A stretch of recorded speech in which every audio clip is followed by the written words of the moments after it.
água. O segundo elemento mais vital necessário para a vida. Então, o elemento número 1 mais vital necessário para a vida é o oxigênio. E isso não é uma surpresa, é? O segundo elemento mais vital necessário para a vida é a água.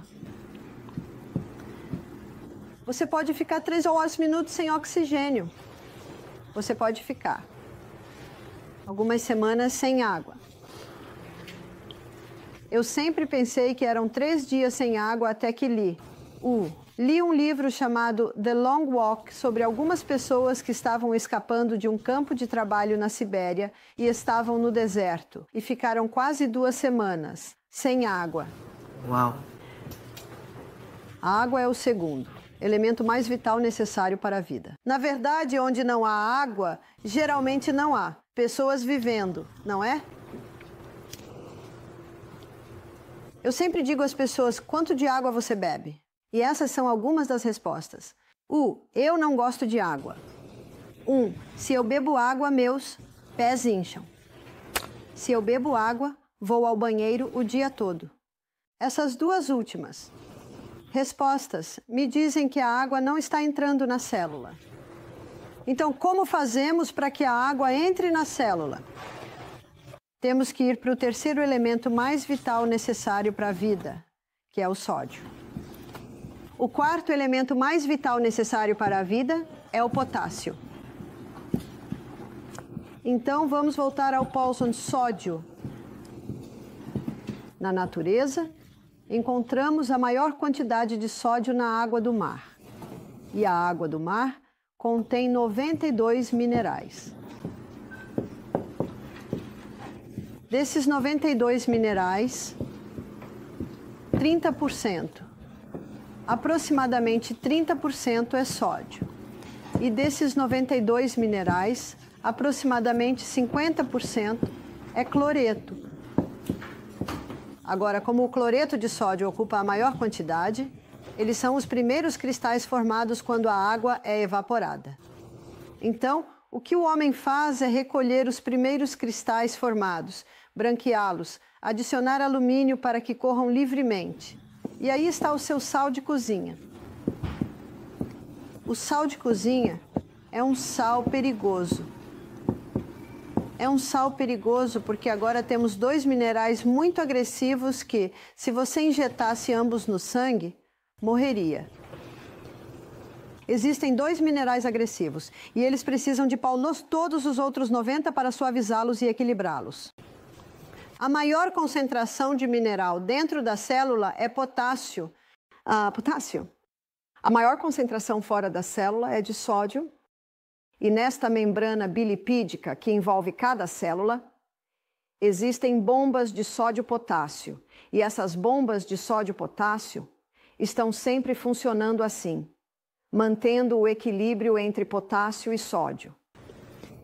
Mas quando alguém não está comendo frutas e vegetais suficientes, e é aí que você obtém a maior parte do seu potássio, e está colocando sal de cozinha em tudo, muito mais do que deveria, o que acontece agora é que os níveis de sódio aumentam e os níveis de potássio caem.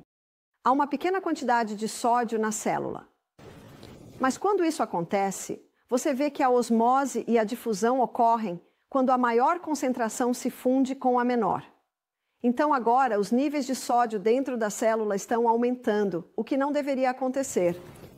E a célula incha. Como isso é chamado? Pressão alta. O médico está certo. O sal de cozinha contribuirá para a pressão alta.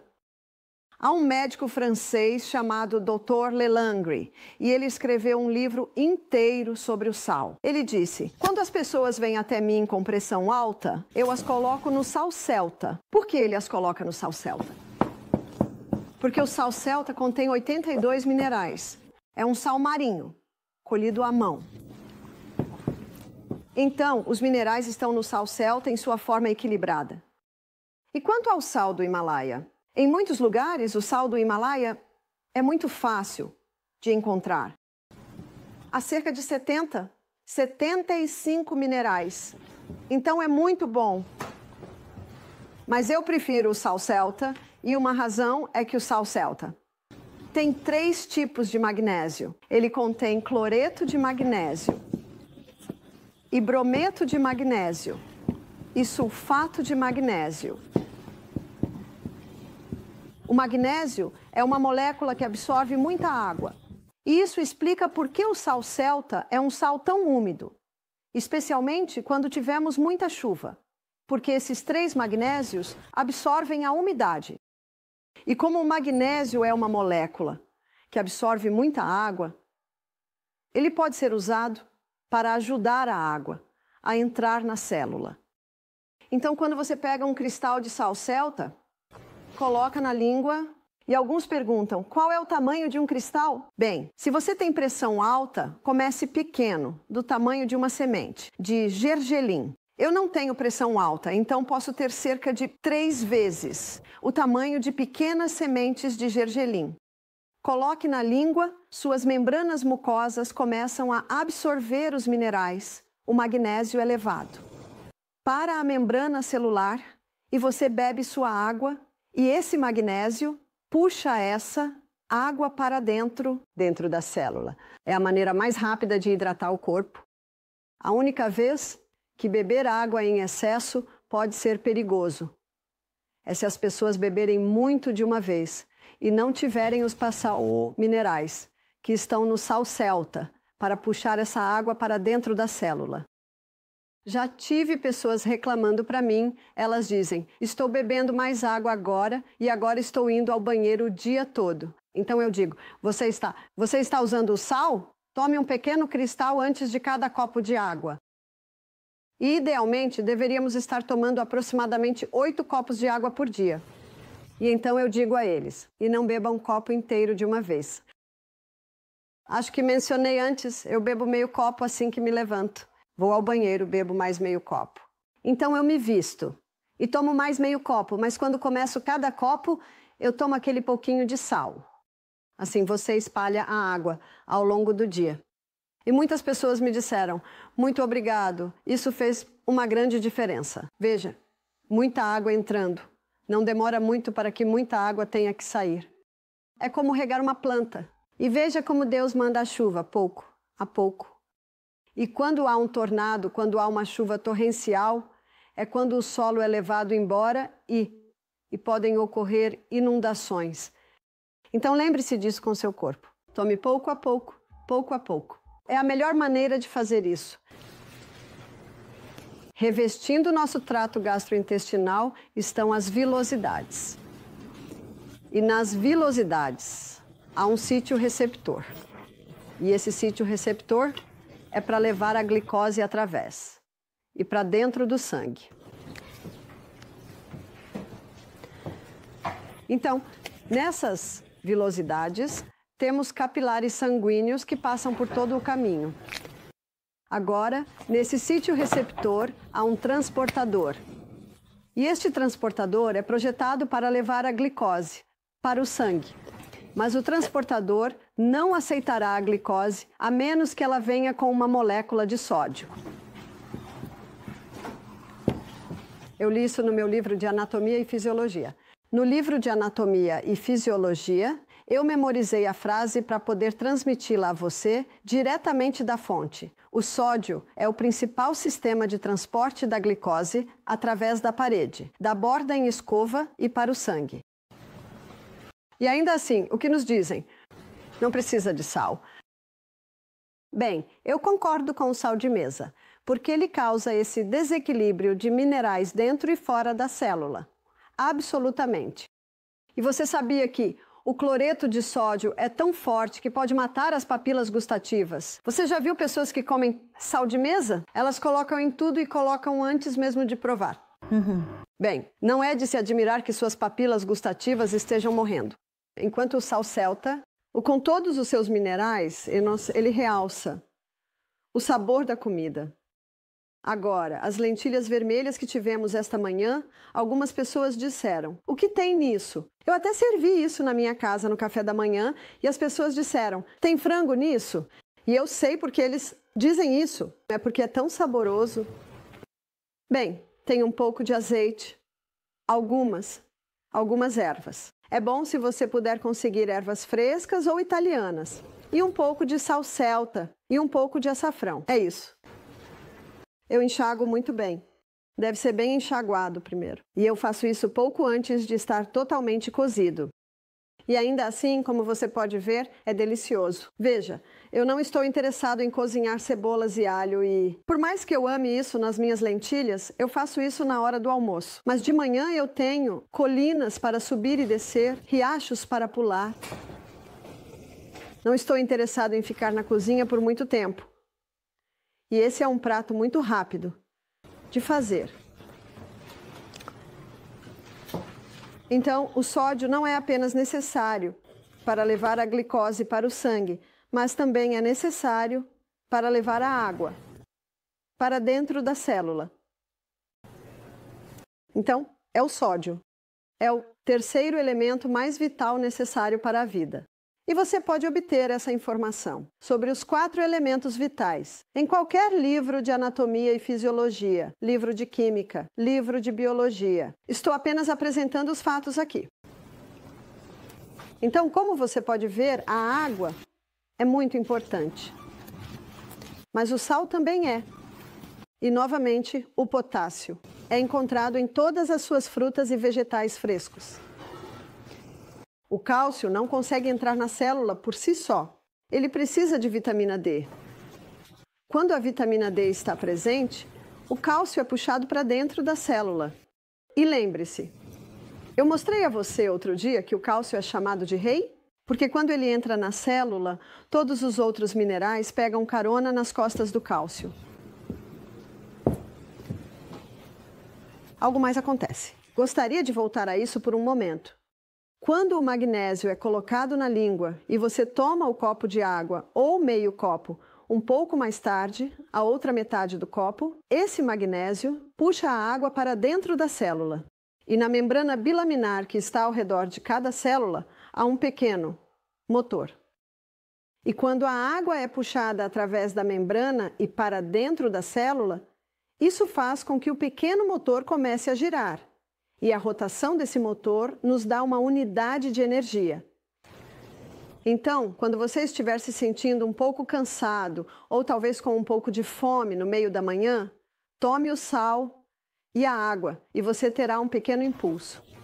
Então, quando todos estiverem saindo para ter seu cigarro ou café, você tem seu cristal de sal, seu copo de água. Se você trabalha em um escritório, saia e encontre uma árvore. Lembra o que as árvores estão liberando? Oxigênio que dá vida.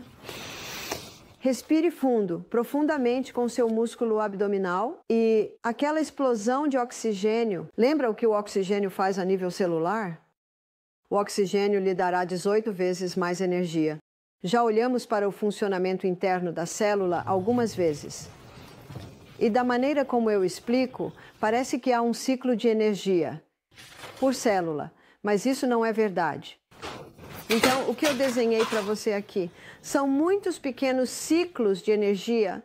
Na verdade, na célula muscular, você pode ter 100 ciclos de energia por célula muscular. Mal consigo entender isso. E é por isso que se diz que você receberá mais energia do que gasta na sua caminhada matinal, porque cada um desses pequenos ciclos de energia dará 18 vezes mais energia, se houver oxigênio suficiente entrando no seu corpo. A glicose, ela não consegue entrar na célula sozinha. Ela precisa de insulina. A insulina é a chave que destranca a porta para permitir que a glicose entre na célula. E o que acontece com muitas pessoas é que, antes do diabetes se desenvolver, a resistência à insulina se desenvolve. Você já ouviu falar de resistência à insulina? E quando a resistência à insulina se desenvolve, a célula resiste à insulina. Então, a glicose não consegue entrar na célula, ficando no sangue. E o cérebro diz ao pâncreas, mais insulina, mais insulina. Mas o problema não é mais insulina. O problema é que há resistência à insulina a nível celular. Então, o que causa a resistência à insulina? É a dieta rica em carboidratos e açúcar. É simplesmente a célula chega ao ponto em que diz: já temos o suficiente, cansada de te ver. Então, para se recuperar da resistência à insulina, é preciso reduzir a glicose, esses carboidratos, aumentar a fibra, as boas proteínas e as gorduras saudáveis. Essa é a melhor maneira de se recuperar da resistência à insulina. Mas imagine por um momento, e isso está acontecendo muito na América hoje. As pessoas não estão bebendo água suficiente, não estão consumindo o sal integral e definitivamente não estão comendo muitos vegetais verdes, que é de onde vem o magnésio. Então, a pouca água que estão consumindo não está entrando na célula. Elas não saem ao sol porque têm medo de contrair câncer de pele. Então, não estão obtendo sua vitamina D. Assim, o cálcio vem. Não conseguem entrar e os minerais não conseguem entrar. E eles estão tentando perder peso. Então, eles ouviram muito do alarde da mídia de que você deve parar com a gordura, porque a gordura vai te engordar. Então, eles estão em uma dieta rica em carboidratos. Lembra o que a gordura faz? Ela te dá satisfação, ou saciedade, ou sensação de estar satisfeito. Mas se você não está consumindo nenhuma gordura, você só come e come e come e come e come e come. O pacote inteiro de biscoitos vai embora, o pacote inteiro de batatas fritas vai embora. Não há um sinal no seu corpo que diga que é o suficiente. É a fibra, a proteína e as boas gorduras que te darão esse sinal. Então, eles estão em uma dieta rica em carboidratos, pensando que se forem sem gordura, vão perder peso. E você consegue ver o que está acontecendo? A água não consegue entrar, os minerais não conseguem entrar, a glicose não consegue entrar. E o corpo diz: o que vamos fazer? Porque lembre-se, este é o centro do corpo humano. O que vamos fazer? E o corpo diz: temos uma última carta na manga, vamos simplesmente forçar a entrada na célula. Isso é pressão alta. Então, a pressão alta pode ser um resultado da desidratação. Pode ser um resultado de deficiência de minerais, deficiência de magnésio. Pode ser um resultado de deficiência de vitamina D. Pode ser um resultado de uma dieta rica em carboidratos e açúcar. Pode ser um resultado de inatividade. Então, há uma série de fatores que podem se juntar para contribuir para a pressão alta. É por isso que o chapéu de detetive precisa ser colocado para descobrir por que essas coisas são assim. E em alguns casos será um pouco disso, em alguns casos um pouco daquilo, em alguns casos outras coisas. E você viu na primeira palestra, parece que foi há muito tempo, não é? De volta à segunda-feira. Nós vimos como a genética carrega a arma, mas é o estilo de vida que puxa o gatilho. Portanto, a célula e o entendimento do funcionamento da célula são fundamentais para compreender como essas coisas afetam o corpo. Temos um livro em nossa biblioteca, e sei que o temos na biblioteca aqui. É de um médico iraniano chamado Dr. Bahman Geldin. Acho que é assim que se pronuncia. Chama-se Um dos Gritos, do Corpo por Água. O segundo título do seu livro é Ele não está doente, ele está com sede. O terceiro título do seu livro é Não trate a sede com medicamentos. A história dele é fascinante. Ele era, acho que foi por volta dos anos 70 ou 80, ele era um prisioneiro político. E como ele era médico, todos vinham até ele quando tinham problemas. E tudo o que ele tinha era água. Então não importava qual fosse o problema, ele fazia com que bebessem um copo de água. Ele vinha vê-los 15 minutos depois e lhes dava outro copo de água. Então, geralmente em meia hora, eles tinham bebido 3 copos de água. E ele ficava surpreso com como a dor de cabeça, os ataques desapareceram. As enxaquecas diminuíram. A dor da úlcera estomacal aliviou. O ataque de asma aliviou. Ele só lhes deu água porque não tinha mais nada. Ele só queria fazer, eu acho, um show de que estava fazendo algo. E porque ele era médico. Eles apenas beberam a água. Então ele começou a documentar o que estava descobrindo porque isso o surpreendeu. Ele não percebeu. Ele não esperava que a água tivesse tanto efeito. Não me lembro do período de tempo, mas eventualmente o governo mudou e ele foi libertado e disse: Olha, você se importa se eu ficar um pouco mais? Estou no meio desta pesquisa fascinante. E ele apresentou suas descobertas em conferências médicas, ele apresentou suas descobertas em revistas médicas, mas não é um assunto muito popular porque não se pode ganhar muito dinheiro com água.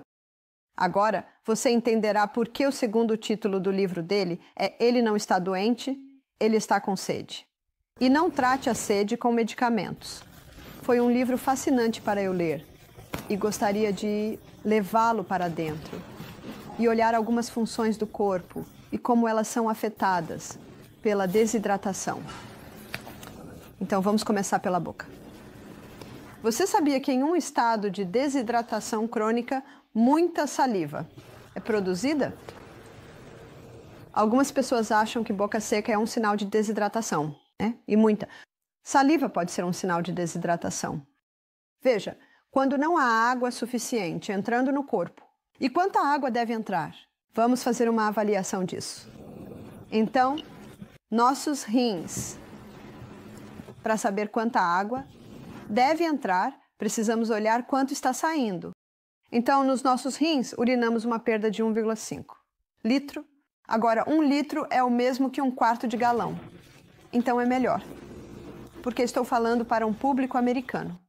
Dizer perda de 1/4 de galão. Perda de 1,5 de galão. Pela pele. Pode ser uma perda de 0,5 quarto de galão. Pelo cólon, 0,3 de 1/4 de galão de perda. E pelos pulmões, é cerca de 0,2 de 1/4 de galão de perda. Então isso equivale a uma perda de 2,5 quartos de galão todos os dias. Então 2/4 de galão são 8 copos. Então são 10 copos de 8 onças de água por dia que são perdidos do corpo. E nós não temos um tanque de reserva nas costas, temos. A água que entra é a água que ingerimos. Então devemos beber pelo menos 2 litros por dia. Pelo menos mais se possível. Agora, no momento, porque você está fazendo uma sauna a vapor todos os dias, eu não ficaria surpreso se você tivesse uma perda de 0,8 litros saindo da sua pele porque você transpira profusamente. A outra metade pode vir das suas frutas e vegetais, talvez dos seus chás de ervas ou suco de vegetais ao longo do dia. Então é essa a quantidade de água que precisamos. E o Dr. Batman Gehelde mostrou que o primeiro lugar onde sentimos essa perda de água, se não estamos repondo a água, o corpo entra em uma forma de gestão de seca e libera um hormônio para gerenciar essa gestão de seca. É chamado de histamina. E se alguém tem uma resposta alérgica a algo, o que é dado a eles?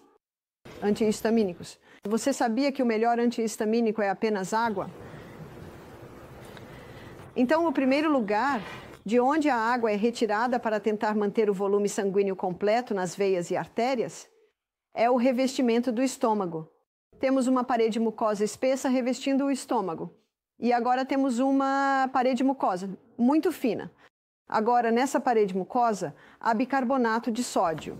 E o bicarbonato de sódio está na parede mucosa para neutralizar qualquer ácido estomacal que possa tentar passar.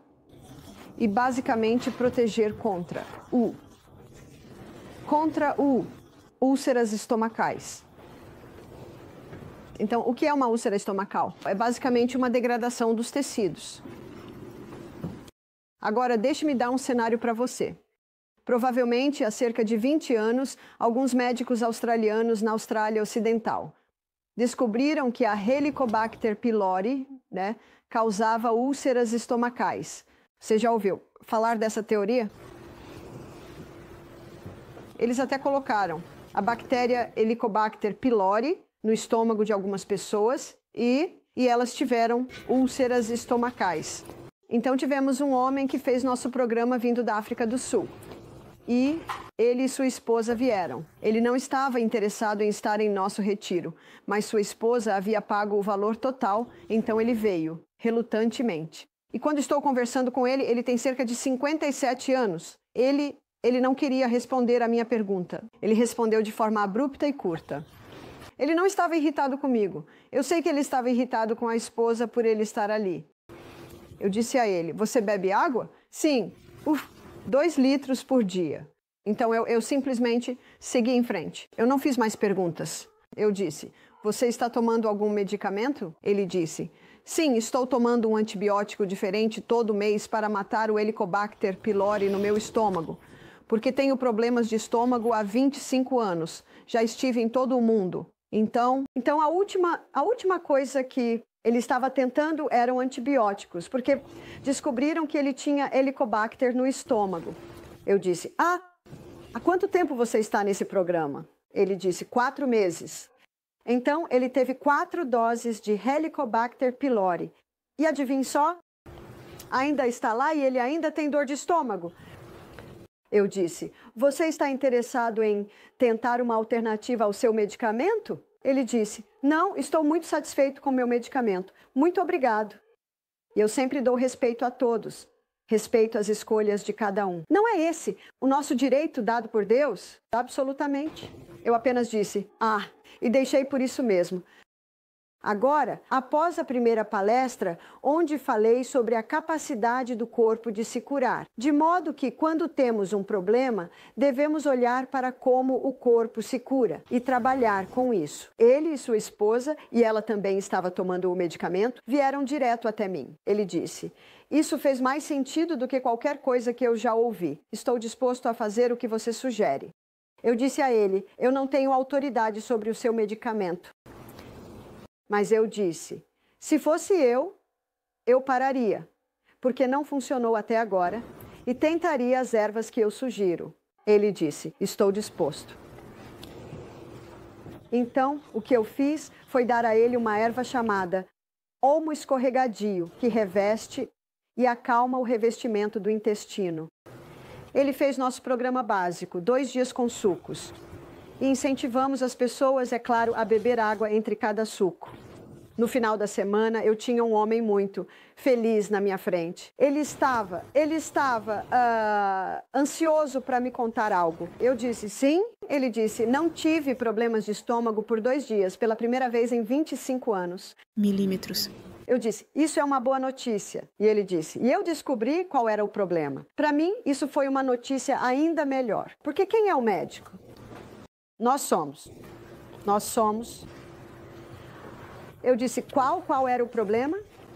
Ele disse, eu não estava bebendo nada entre as refeições e estava bebendo quase 1 litro inteiro de água com cada refeição.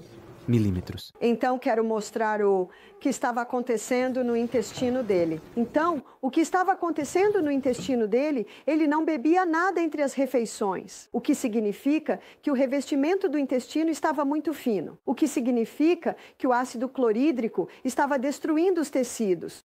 E lembre-se, a bactéria é um organismo oportunista. E então, o que aconteceu? Foi que o corpo começou seus próprios micro-organismos mudaram de função e passaram a fazer parte da equipe de limpeza. Lembra dos coletores de lixo? E eles começaram a limpar o tecido morto. E seu nome era Helicobacter pylori.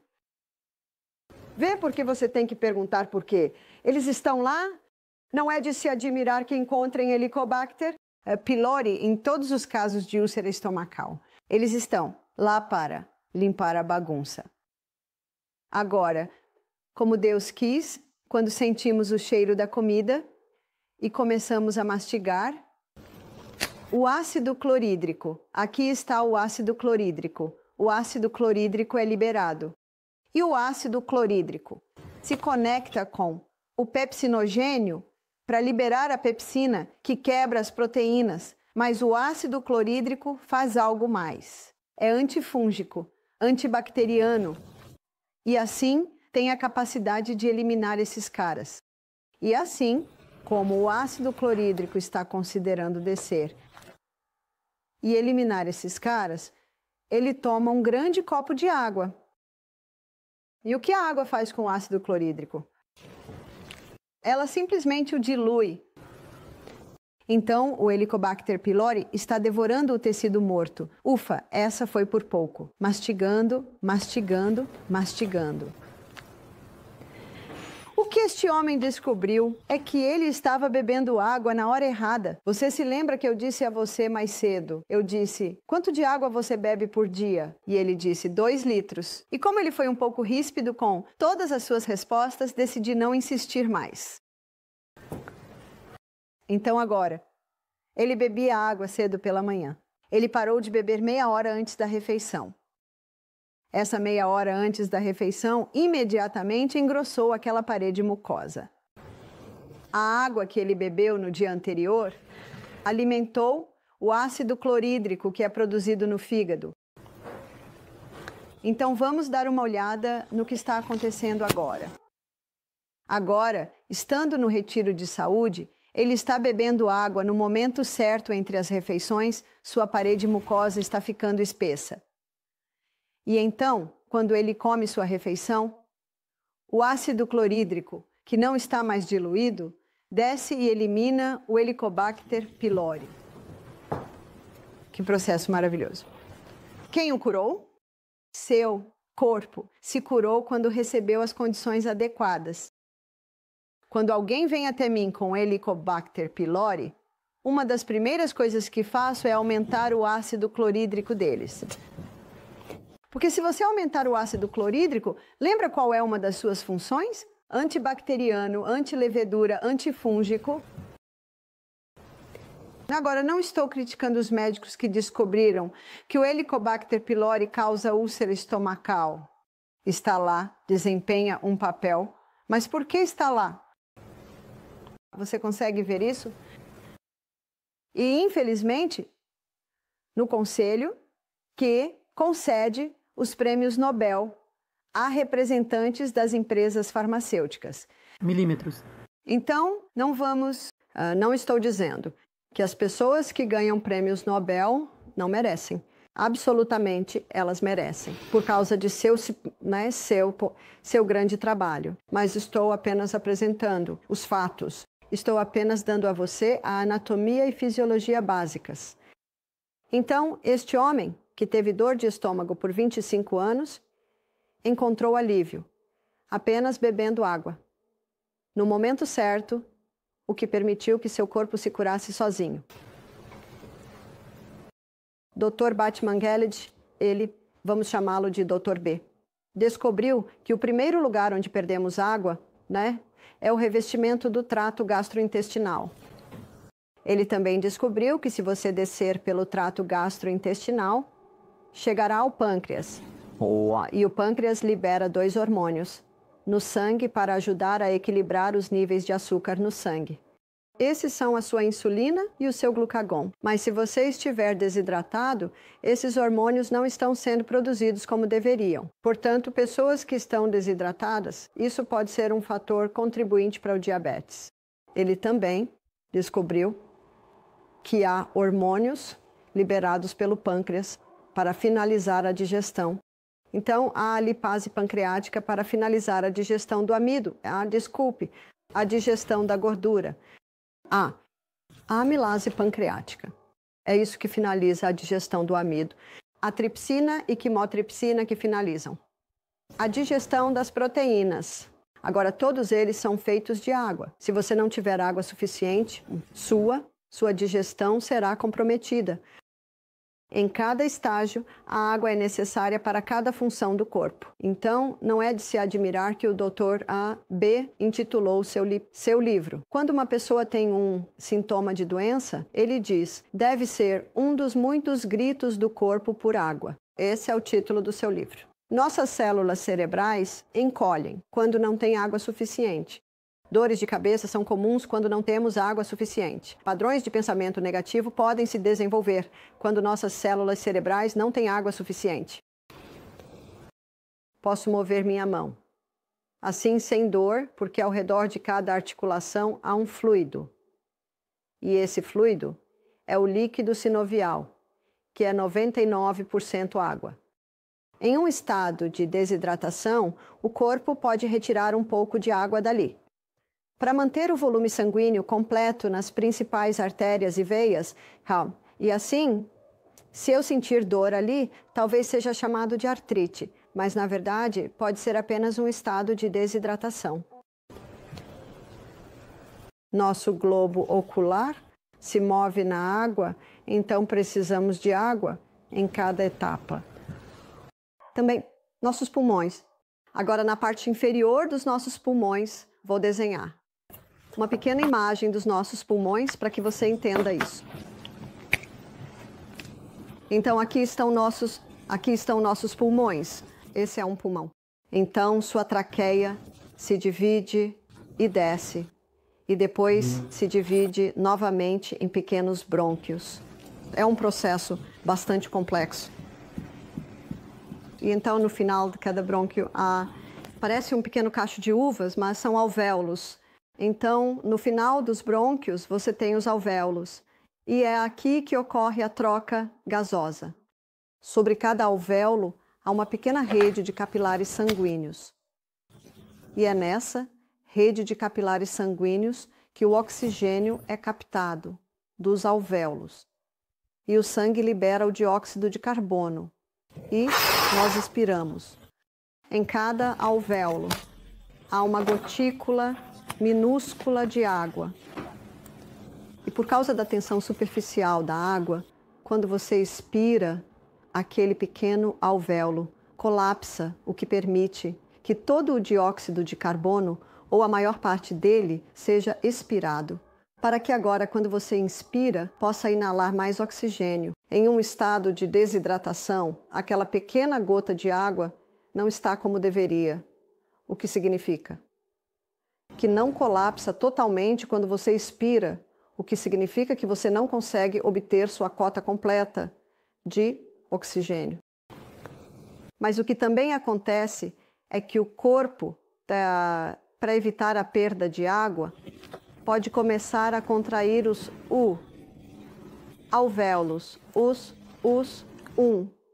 pequenos brônquios, para que não percamos água.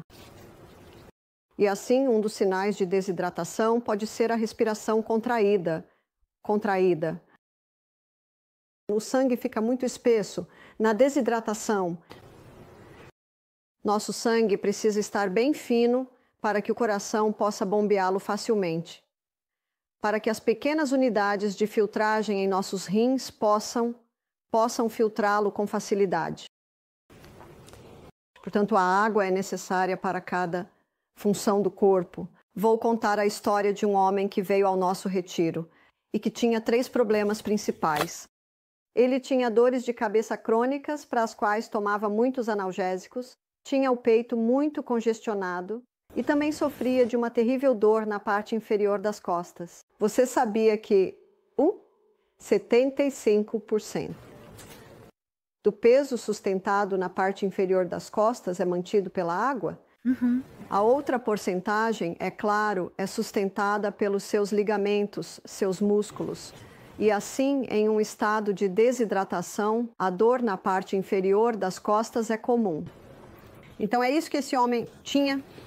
E quando eu estava consultando com ele, perguntei: quanto de água você bebe por dia? Ele disse: eu não bebo água. Eu disse: você não bebe água? Eu disse: o que você bebe? Ele disse: Coca-Cola, café, porque ele toma muitos analgésicos. Ele tinha apenas 44 anos, ele era um homem bem constituído, mas aos 44 anos, sua qualidade de vida havia desaparecido. Então, o incentivamos a começar a beber mais água. No final da semana, a dor de cabeça havia desaparecido. No final da semana, a dor na parte inferior das costas certamente havia diminuído e seus pulmões estavam um pouco mais livres. Eu o vi 5 semanas depois. Ele saltou do carro com um grande sorriso no rosto e tinha uma garrafa de 2 litros. Você diria 2 quartos de água. Ele disse: estou bebendo 4 litros por dia. Uau! Ele disse, em 5 semanas não tive dores de cabeça nem dor na parte inferior das costas. Disse, meu peito está quase limpo. Qual era o problema dele? Desidratação. Era desidratação. Que bom quando é. É tão simples assim. Nem sempre é tão simples. Mas é bom quando é tão simples. Então, o livro do Dr. Tso B. Quando o corpo clama por água. É um livro importante porque ele aborda cada função do corpo e mostra como é importante para nós bebermos água adequadamente. Uma senhora me disse, eu bebo bastante água nas minhas xícaras de chá. Ah, desculpe. Isso não funciona, porque o chá contém agentes desidratantes. A cafeína e o tanino são ambos agentes desidratantes bastante fortes. E se ela coloca uma colherzinha de açúcar nisso, há outro agente desidratante ali. Tivemos um patologista em nosso programa. Ele disse, fizemos estudos sobre a cafeína e descobrimos que você precisa de 5 xícaras de água para compensar os agentes desidratantes em uma xícara de café. Agora, essa era uma xícara de café que também tinha açúcar. Então, não só as pessoas não estão bebendo água suficiente, mas também estão causando desidratação por causa das bebidas que estão consumindo. Novamente, precisamos beber pouco.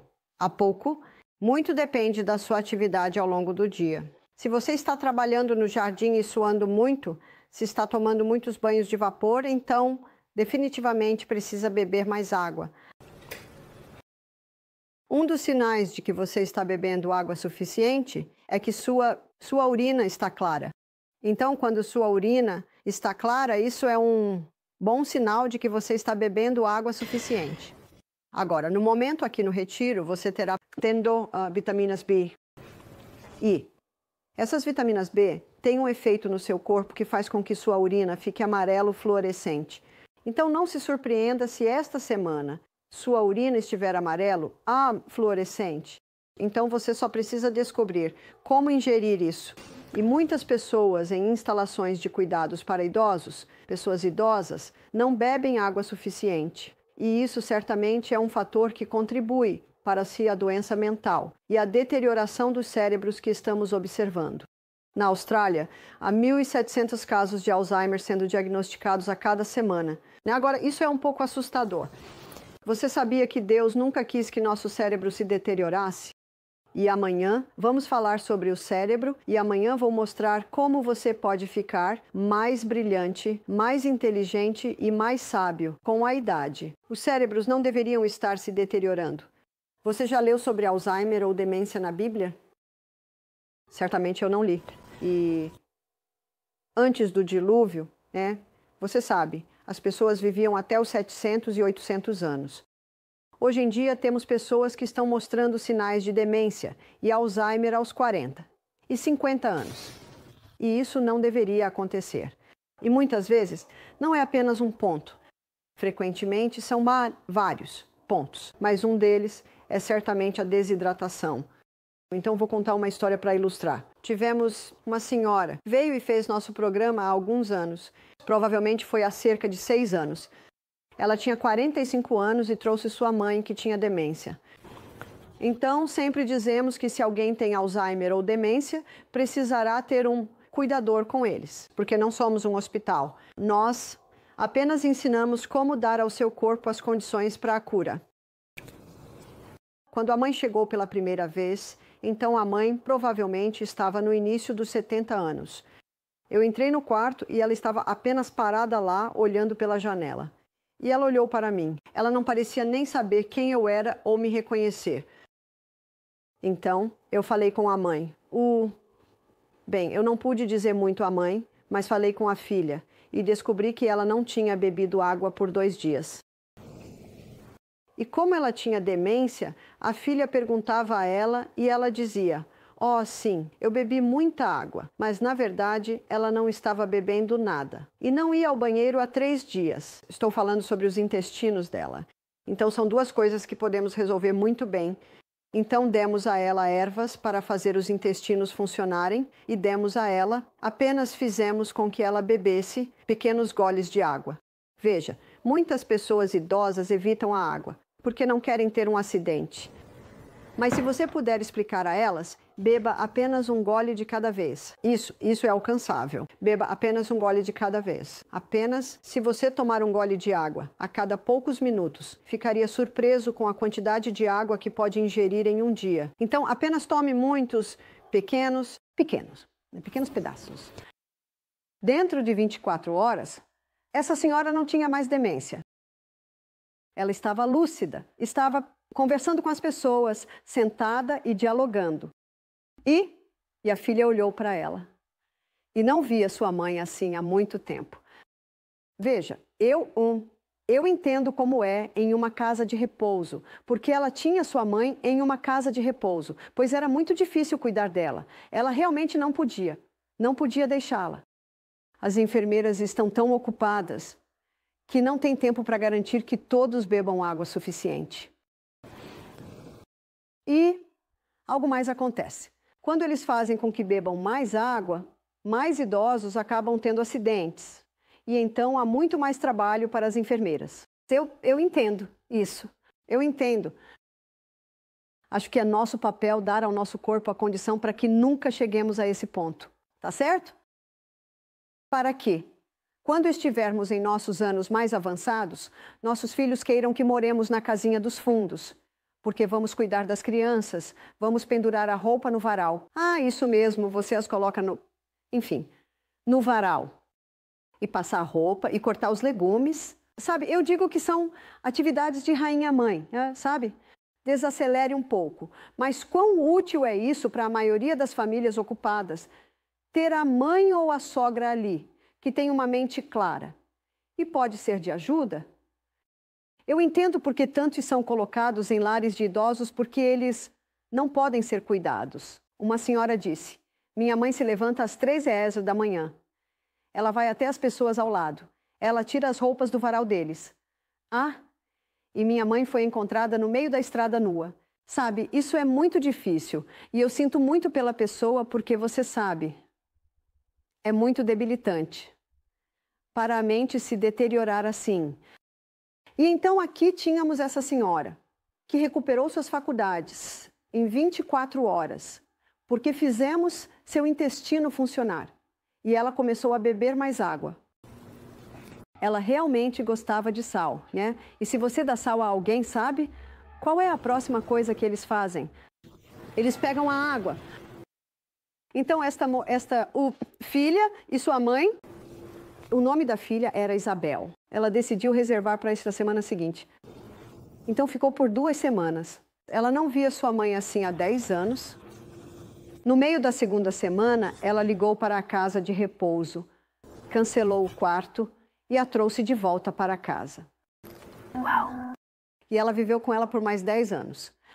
Ela, eventualmente, acho, teve um ataque cardíaco no início dos 80 anos e faleceu. Mas que coisa adorável que isso poderia acontecer. Então, a coisa assustadora sobre essa história é tantas pessoas que estão perdendo a cabeça estão em instalações de cuidados para idosos, que se apenas tivessem alguém que pudesse trabalhar com elas e fazer com que essas funções corporais funcionassem bem, estariam bem. Mas, como eu disse, a pessoa em que podemos trabalhar somos nós mesmos. E quando nossos amigos e parentes veem o efeito que essas mudanças de estilo de vida estão causando, então eles serão inspirados a fazer as mudanças também. Esperamos e acreditamos. Então, quero dar a vocês alguns versículos da Bíblia que ilustram o corpo. Então, temos Romanos, capítulo 12, versículos 1 e 2. A Bíblia diz: Rogo-vos, pois, irmãos, pela misericórdia de Deus, que apresenteis os vossos corpos como sacrifício vivo. O que é um sacrifício vivo? Funciona bem? Que apresentemos nossos corpos como sacrifício vivo, santo e agradável a Deus, que é o vosso culto racional. Você sabe por que é tão razoável? Porque estamos vivendo no corpo, e é bom viver em um corpo que funciona. Mas observe o versículo 2. Diz: e não vos conformeis com este mundo. Agora todos sabemos o que isso significa. Basta ir às lojas de fast food. Não é assim que a maioria das pessoas vive? E não vos conformeis com este mundo, mas transformai-vos pela renovação da vossa mente. Quando você é transformado pela renovação da sua mente, você ganha uma mente clara. E acho que você concordará comigo. Você está percebendo agora o que somos agora? Domingo, segunda, terça, quarta, quinta, sexta. Você está no seu sexto dia de retiro. Você acha que sua mente está mais clara? E quando sua mente está mais clara, você pode tomar a decisão de se render, de se entregar a Deus. Então é por isso que significa: não vos conformeis com este mundo, mas sede transformados. É isso que Deus quer fazer em cada um de nós. Não apenas transformar nossos corpos, mas transformar nossas mentes. Não vos conformeis com este mundo, mas sede transformados pela renovação da vossa mente. E parte de renovar sua mente é fazer o que você acabou de fazer por 6 dias. Você tem uma mente mais clara. Então, não vos conformeis com este mundo, mas sede transformados pela renovação da vossa mente, para que possais provar qual é a boa, agradável e perfeita vontade de Deus. Para quem provamos isso? Bem, você vai provar isso quando sair da propriedade. Você vai provar isso para todos que encontrar, para sua família quando voltar para casa. E lembre-se, o testemunho mais poderoso que você pode dar é apenas você mesmo. Você está mais feliz. Você é mais fácil de conviver. Você está realmente com boa aparência. Então, vamos definir isso novamente. E não vos conformeis com este mundo, mas transformai-vos pela renovação da vossa mente, para que experimenteis qual seja a boa, agradável e perfeita vontade de Deus. E qual é a perfeita vontade de Deus? Encontramos isso em 3 João 1:2, onde diz: amado, desejo acima de todas as coisas que prosperes e tenhas saúde, assim como a tua alma prospera. Essa é a vontade de Deus para cada ser humano neste planeta, não é? Deus não se deleita no sofrimento dos humanos. E ainda assim, ao virá, você pode ver por que escolhi esses 2 versículos. Acho que eles encapsulam isso. Muito bem. Então, a virada, a transformação da mente. O primeiro passo realmente é beber mais água, ir para a cama cedo, comer mais alimentos. Então, sua mente fica clara e você começa a ver as coisas claramente. E é aí que você pode tomar uma decisão. Agora eu quero fazer o que é certo. Quero mostrar respeito a este corpo incrível que Deus me deu. Quero ser um sentinela fiel sobre o corpo que Deus me deu.